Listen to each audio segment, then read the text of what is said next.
Ukrainians faced a grim start to 2023 as Sunday brought more Russian missile and drone attacks following a blistering New Year's Eve assault that killed at least 3 civilians across the country, authorities reported.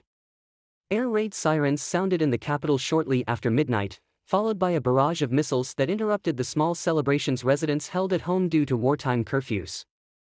Ukrainian officials alleged Moscow was deliberately targeting civilians along with critical infrastructure to create a climate of fear and destroy morale during the long winter months. Ukrainian forces in the air and on the ground shot down 45 Iranian-made explosive drones fired by Russia on Saturday night and before dawn Sunday, Zelensky said. Multiple blasts rocked the capital and other areas of Ukraine on Saturday and through the night, wounding dozens. An AP photographer at the scene of an explosion in Kyiv saw a woman's body as her husband and son stood nearby. The strikes came 36 hours after widespread missile attacks Russia launched Thursday to damage energy infrastructure facilities. Saturday's unusually quick follow-up alarmed Ukrainian officials. Russia has carried out airstrikes on Ukrainian power and water supplies almost weekly since October, increasing the suffering of Ukrainians, while its ground forces struggle to hold ground and advance. When shells hit the children's hospital on Saturday night, surgeons were operating on a 13-year-old boy who was seriously wounded in a nearby village that evening, Kherson Governor Yaroslav Yanushevich said. The boy was transferred in serious condition to a hospital about 99 kilometers, 62 miles, away in Mykolaiv. While Russia's bombardments have left many Ukrainians without heating and electricity due to damage or controlled blackouts meant to preserve the remaining power supply, Ukraine's state-owned grid operator said Sunday there would be no restrictions on electricity use for one day. In separate tweets Sunday, the Ukrainian leader also reminded the European Union of his country's wish to join the EU. He thanked the Czech Republic and congratulated Sweden, which just exchanged the EU's rotating presidency, for their help in securing progress for Ukraine's bid. Meanwhile, NATO Secretary-General Jens Stoltenberg said the Western military alliance's 30 members need to ramp up arms production in the coming months both to maintain their own stockpiles and to keep supplying Ukraine with the weapons it needs to fend off Russia. The war in Ukraine, now in its 11th month, is consuming an enormous amount of munitions, Stoltenberg told BBC Radio 4's The World this weekend, in an interview that aired Sunday.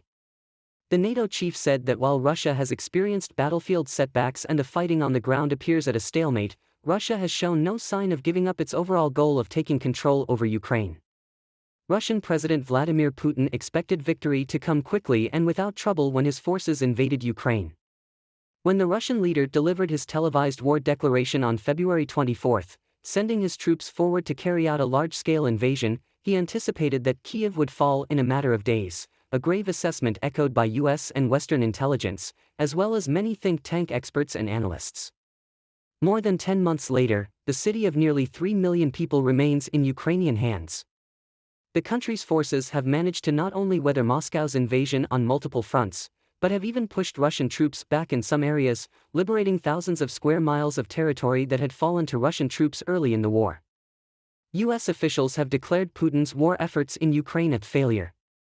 That said, there is still no end in sight for this devastating conflict that has caused hundreds of thousands of casualties and left Ukrainian cities in ruins. The poor performance of the Russian military has surprised Putin and other observers, but it's only one of several unexpected twists in the past 10 months of war. Here are some other unforeseen moments. Seeming to overestimate the strength of his armed forces and underestimate the will of Ukraine to resist, Putin, and some Western intelligence, expected Kyiv would not be able to hold out more than a few days.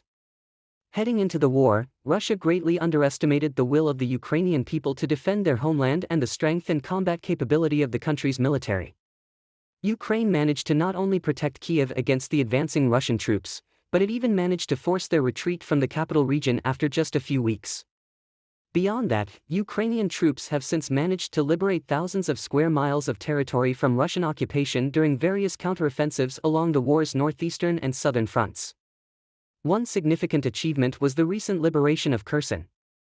This southern city was the first major city captured by Putin's forces and the only regional capital Russian troops had managed to seize. It was a big early war win for Russia, but it was unable to hold it. Edmonds said the effectiveness of US-provided high-mobility artillery rocket system, HIMARS, and Ukraine's ability to integrate these weapons into its arsenal, were unexpected. These rocket launchers were much sought after by Ukraine, and quickly became celebrated among the country's armed forces and its top officials for the damage they could deliver to Russian forces. Ukraine's northeastern counteroffensive, which was focused in the Kharkiv region, began in late summer and featured a blitz-style push on Russian positions. The advance quickly turned into a rout that forced Russian troops to abandon massive amounts of weaponry and saw Ukraine liberate huge chunks of land. Explosive attacks behind Russian lines that stirred instability and fear at rear positions. Another unexpected aspect of the war in Ukraine has been the number of attacks far behind the line in Russian-controlled territory. There have been attacks in occupied areas like the Crimean Peninsula but also in Russia. The Russian Defense Ministry blamed the attacks on Soviet-era drones. Although there was some speculation on the type, it is unclear. That Russian bases could be targeted so deep within the country raised eyebrows, as it pointed to a major force protection failure and a longer reach than expected for Ukraine. A few weeks prior, Ukraine appeared to attack Russia's naval forces at southern Crimea's Sevastopol using unmanned surface vehicles, USVs, and UAVs. Immediately after Russia's February 24 invasion, Western countries wasted no time in banding together to condemn Putin for launching the attack, a response that the Russian leader did not anticipate, at least not at the level seen throughout the war. 10 months into this conflict, countries from NATO and the European Union have since stayed relatively unified in their support for Ukraine, providing military and humanitarian aid while also slapping round after round of sanctions on Russia.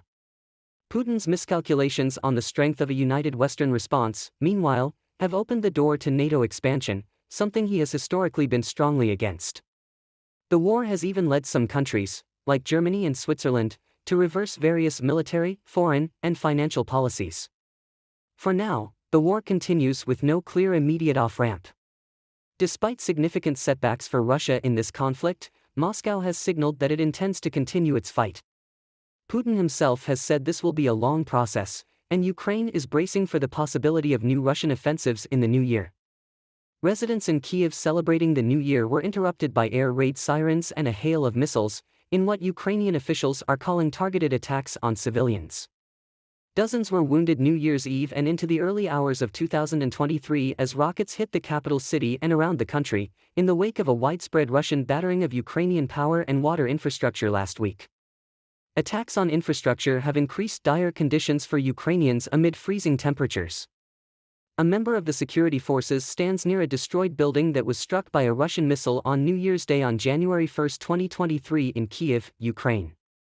As the Russian invasion approaches its one-year anniversary and with little let-up in fighting, the Ukrainian economy continues to suffer. Ukraine's economy is projected to shrink by about 40% this year as the country becomes increasingly dependent on Western aid. While Russia's bombardments have left many Ukrainians without heat and electricity due to damage or controlled blackouts to preserve the power supply, Ukraine's state-owned utility company Ukrenergo said Sunday there would be no restrictions on electricity for the holiday and that businesses and industry are cutting back to provide for households. Russia launched 20 cruise missiles over Ukraine on Saturday afternoon, of which Ukrainian forces shot down 12, according to Ukrainian military chief General Valery Zaluzhnyi. At least 2 people were killed near the northeastern city of Kharkiv, and at least 7 were wounded across the country Thursday in an assault on Ukrainian power and water infrastructure, according to preliminary assessments. Ukrainian President Volodymyr Zelensky vowed never to forgive Russia for its onslaught in a speech Saturday, shortly after a barrage of missiles were launched over Ukraine. Zelensky said Russian President Vladimir Putin is hiding behind the military, behind missiles, behind the walls of his residences and palaces. In his New Year's Eve address, Zelensky recapped what he called the Year of Ukraine, which he said started on February 24, 2022, with the sounds of the first explosions as Russia invaded. He said his wish for Ukrainians in 2023 is victory, and a year of return to their homes for those who have fled and to normalcy for the country. Pope Francis, who has repeatedly decried the war in Ukraine and its devastation, recalled those who are victims of war as he presided over a New Year's Day Mass in St. Peter's Basilica, a day after Pope Emeritus Benedict XVI died. While addressing the faithful in St. Peter's Square, the Pope cited the intolerable war in Ukraine. During the last week alone, about 350 wounded Russian soldiers were transported to the city hospital in Russian-occupied Bilovodsk, Luhansk Oblast. On December 30, in Zaporizhia Oblast, the losses of the Russians amounted to 160 wounded soldiers, and 10 units of military equipment of various types were destroyed, Ukraine's general staff said. According to the general staff, since the beginning of the full-scale invasion of Ukraine, Russia has lost about 105,960 of its troops. Meanwhile, over the past 24 hours, the defense forces of Ukraine have repelled attacks by the invasion forces of the Russian Federation in the areas of the settlements of Stelmakivka, Ploshenka, and Bilohorivka in Luhansk Oblast, as well as Soledar, Bakhmutsk, Bakhmut, Ozaryanivka, Mariinka, and Pobeda in Donetsk Oblast. In the Bakhmut section of the front, the invaders fired tank shells, mortars, rockets and artillery at the positions of Ukrainian troops in the vicinities of more than 25 settlements, including Spern, Soledar, Bakhmutsk, Bakhmut, Kostiantynivka, Kurdyamivka, Maersk and New York in Donetsk Oblast. Vasil, Avdiivka, Nevelsk, Mariinka, Krasnohorivka and Novomykhailivka of Donetsk Oblast were shelled in the Avdiivka section of the front in Donetsk Oblast.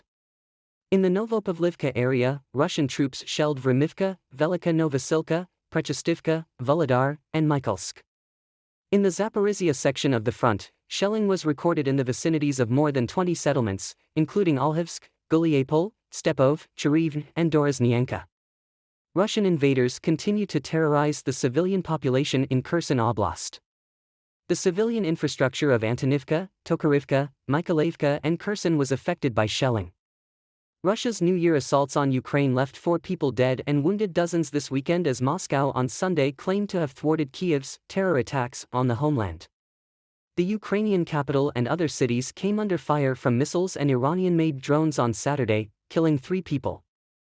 A new attack on Sunday killed 1 person in the southern region of Zaporizhia and wounded another 3, authorities said.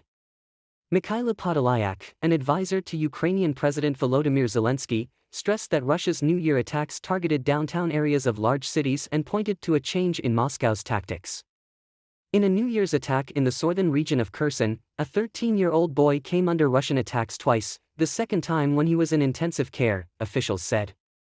Kirilo Tymoshenko, deputy head of Zelensky's office, said 2 people died in Kyiv and the southern region of Kherson and another 50 were injured on Saturday. The Russian pounding damaged the Kherson hospital and also left the city and the surrounding settlements without electricity. Russian forces in November withdrew from Kherson, the only regional capital that was held by Moscow, but have continued to batter the city. The Ukrainian Air Force said 45 Iranian-made drones had been destroyed overnight.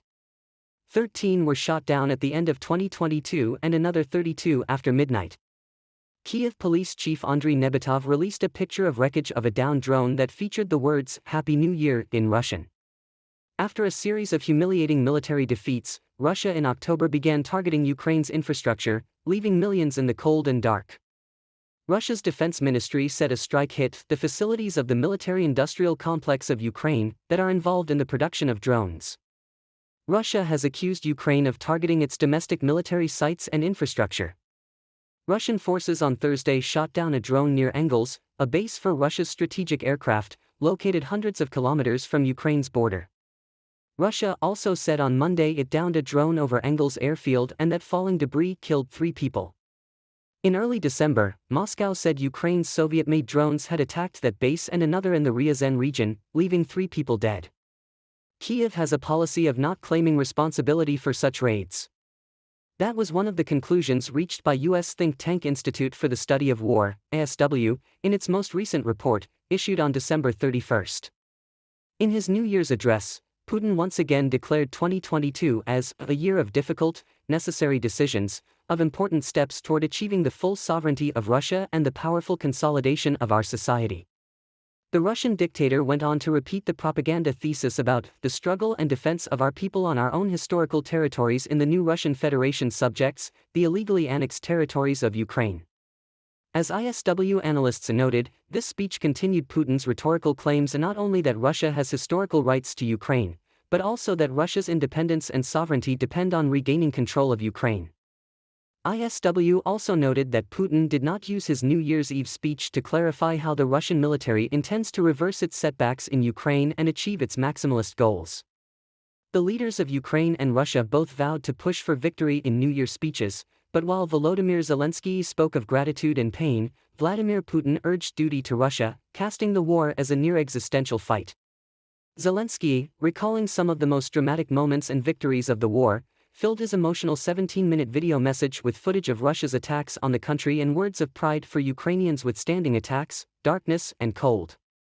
A few minutes after Zelensky's speech, released just before midnight Kyiv time on New Year's Eve, numerous blasts were heard in the capital and around the country. The attacks followed a barrage of more than 20 cruise missiles fired across Ukraine on Saturday, and many bombardments earlier. Russian troops have been forced out of more than half the territory they took in the first weeks of what Putin calls a special military operation to denazify and demilitarize Ukraine. Kyiv and Western allies say Putin's invasion was a land grab. Putin, breaking with tradition by delivering the New Year message flanked by troops rather than the Kremlin's walls, talked sternly and combatively about 2022 as the year that clearly separated courage and heroism from betrayal and cowardice. Russia had planned a swift operation, but with the war dragging on it has been forced to put society on more of a war footing, calling up more than 300,000 reservists, retooling an economy hurt by Western sanctions and saying publicly that the conflict may be long. Reiterating that the West is supposedly intent on destroying Russia by using Kyiv, Putin vowed he will never allow that. He signaled once again that the war, albeit hard, will continue. Zelensky promised the return of lands Moscow proclaimed it had annexed in September. While listing Ukraine's successes, Zelensky referred to the Crimean Bridge, Moscow's symbol of the annexation of the peninsula that linked it with Russia and that was torn by an explosion in October. While Putin immediately blamed Kyiv for orchestrating the powerful blast, Ukraine had not previously claimed responsibility for it, or any other attacks inside Russia, since Russia's February 24 invasion. Alexander Lukashenko, the self-proclaimed president of Belarus, who became Putin's henchman in his war against Ukraine, has signed his first decree in this new year on January 1, proclaiming 2023 a year of peace. This is reported by European Pravda. It is noted that the decree was signed with the aim of consolidating the Belarusian people, strengthening the ideas of peace and creative work in society as the main conditions for the development of the Belarusian state. The key directions of the next year will be the improvement of the system of military patriotic education of the population, the promotion of peaceful initiatives of citizens and the public, the promotion of interreligious dialogue that ensures peace and harmony in Belarusian society, the demonstration of the advantages of the Belarusian economic model in conditions of global turbulence, the positioning of creative work as the main condition for the development of the Belarusian state. Lukashenko's decree said. According to the document, this will strengthen the perception of Belarus as a stronghold of peace, and will be the Belarusian response to militarization in the European region.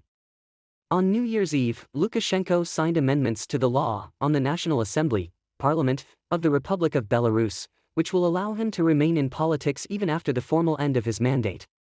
In December, following negotiations in Minsk, presidents of Russia and Belarus, Vladimir Putin and Alexander Lukashenko agreed to continue military exercises and jointly produce weapons. The leaders of Ukraine and Russia both vowed to push for victory in New Year speeches, but while Volodymyr Zelensky spoke of gratitude and pain, Vladimir Putin urged duty to Russia, casting the war as a near-existential fight. Zelensky, recalling some of the most dramatic moments and victories of the war, filled his emotional 17-minute video message with footage of Russia's attacks on the country and words of pride for Ukrainians withstanding attacks, darkness, and cold. A few minutes after Zelensky's speech, released just before midnight Kyiv time on New Year's Eve, numerous blasts were heard in the capital and around the country. The attacks followed a barrage of more than 20 cruise missiles fired across Ukraine on Saturday and many bombardments earlier. As the war drags into its 11th month, Moscow was unprepared for the staunch resistance and billions of dollars in Western weapons that have turned the tide in Ukraine's favor. Russian troops have been forced out of more than half the territory they took in the first weeks of what Putin calls a special military operation to denazify and demilitarize Ukraine. Kyiv and Western allies say Putin's invasion was a land grab. Putin, breaking with tradition by delivering the New Year message flanked by troops rather than the Kremlin's walls, talked sternly and combatively about 2022 as the year that clearly separated courage and heroism from betrayal and cowardice. While trying to rally support among Russians amid embarrassing battlefield setbacks and growing internal criticism of his military strategy, Putin thanked Russian troops, but he also demanded more from them. Russia had planned a swift operation, but with the war dragging on it has been forced to put society on more of a war footing, calling up more than 300,000 reservists, retooling an economy hurt by Western sanctions and saying publicly that the conflict may be long. Reiterating that the West is supposedly intent on destroying Russia by using Kyiv, Putin vowed he will never allow that. He signaled once again that the war, albeit hard, will continue. President Zelensky promised the return of lands Moscow proclaimed it had annexed in September. While listing Ukraine's successes, Zelensky referred to the Crimean Bridge, Moscow's symbol of the annexation of the peninsula that linked it with Russia and that was torn by an explosion in October. While Putin immediately blamed Kyiv for orchestrating the powerful blast, Ukraine had not previously claimed responsibility for it or any other attacks inside Russia, since Russia locked its invasion on February 24. Kyrylo Budanov, the head of the Defense Intelligence of Ukraine, has said that Russia only has enough missiles left for 2 large-scale missile attacks on Ukraine. According to Budanov, the Russians have reduced the number of missiles in their strikes to keep simulating the intensity of these attacks. According to intelligence data, one missile attack by Russia requires 1.5 to 2 months of preparation. Budanov has emphasized that the Russian Federation will have faced a critical situation with its weaponry by March. The head of the Defense Intelligence of Ukraine has also reassured that the military situation in the city of Bakhmut is not catastrophic, but there is a disaster with the city itself because much of it was destroyed. Budanov added that the Russians are suffering heavy losses near Bakhmut. Serhiy Haidai, head of Luhansk Oblast Military Administration, has stated that Russian occupiers are losing thousands of soldiers in action near Bakhmut. The Russian Federation is preparing another wave of mobilization from January 5, 2023, as stated by Kyrylo Budanov, chief of the Main Directorate of Intelligence (HUR) of the Ukrainian Defense Ministry. According to him, the Russians have huge problems both with equipping existing units due to their participation in hostilities and serious losses, and with the recruitment of new units. The enemy is already short on manpower, said Budanov. In the interview, Budanov also stated that currently neither Ukraine nor the aggressor country is able to make significant breakthroughs on the battlefield, and that Kyiv is waiting for new arms deliveries. Earlier, the General Staff of the Armed Forces reported that Russia is preparing for the next wave of mobilization, which is planned to be held in January-February 2023. According to the Ministry of Defense, the mobilization in the Russian Federation was not as effective as expected by the command of the invasion forces. According to the General Staff, since the beginning of the full-scale war, the aggressor country has lost 105,250 of its soldiers, including 690 in the past day. Russia's war in Ukraine rattled commodity and currency markets in 2022, but there are signs that the worst of the disruption may be over. Crude oil, natural gas, and food prices have all fallen back to their pre-war levels, after spiking in the immediate wake of Russia's invasion in late February, and then again in summer. Meanwhile, the euro has staged a 7% rally against the dollar over the past 3 months, having fallen below parity with the US currency for the first time in over 2 decades earlier this year. Energy prices slipped to pre-war levels. Benchmark oil prices soared in the weeks after war broke out in Ukraine, peaking at just under $130 a barrel on March 8. Russia is the world's second-largest crude exporter, so Western sanctions against the Kremlin like the US's oil embargo squeezed global supply and drove prices higher. But Brent and West Texas Intermediate oil prices have fallen steadily since July and now trade close to their pre-war levels at around $80 a barrel. China, which is the world's largest oil importer, has struggled to reopen its economy after 2 years of harsh zero-COVID lockdowns. A sharp rise in workers testing positive for the virus has weighed on the country's demand for crude. The combination of a global recession and central bank interest rate hikes next year could further suppress prices, even if the war between Russia and Ukraine drags on, strategists said. Natural gas prices soared in the summer too. Dutch TTF futures rose nearly 300% between February and late August as Russia cut off flows through key pipelines such as Nord Stream 1. But like oil, benchmark natural gas prices have retreated in the second half of the year to under €100, $106 per megawatt hour. That means they are now up only around 10% from pre-invasion levels. The European Union asked its member states to try to reach their gas storage targets several months early, after Russia invaded Ukraine. Meanwhile, countries including Germany and Greece have bought giant floating terminals so that they can import liquefied natural gas by sea. Food prices edge lower. Russia's invasion in February fueled fears that there would be a prolonged global food crisis that would push already soaring inflation even higher. Wheat futures prices nearly doubled to spike at $14.25 per bushel 2 weeks after war broke out, while corn futures prices edged up 16% to $7.81 per bushel between February and July. But like oil and natural gas, both commodities now trade close to their pre-war levels. Prices have fallen since July, the month that Turkey brokered a deal between Russia and the United Nations to allow key food exports to continue from 3 Ukrainian ports. Euro bounces back. The euro plunged against the dollar in the immediate aftermath of Russia's invasion and continued to struggle for most of 2022. War in Ukraine hammered investors' confidence in the eurozone economy, while the Federal Reserve's aggressive interest rate hikes made the dollar more attractive than the euro for investors seeking higher yields. The euro fell below parity with the greenback for the first time in 20 years on September 2, and traded below 96 cents at the end of that month for its weakest level of 2022. But the euro has mounted a comeback in the final quarter of the year, rallying by over 10% to hit $1.06. The European Central Bank has signaled it'll bring in outsized rate hikes in 2023 to clamp down on inflation, while investors expect the Fed to ease up on tightening next year. Russia stoked a European energy crisis earlier this year by slashing gas flows. But the cold season has been less chilly than expected, and that has limited Moscow's ability to keep disrupting the eurozone economy, one strategist said.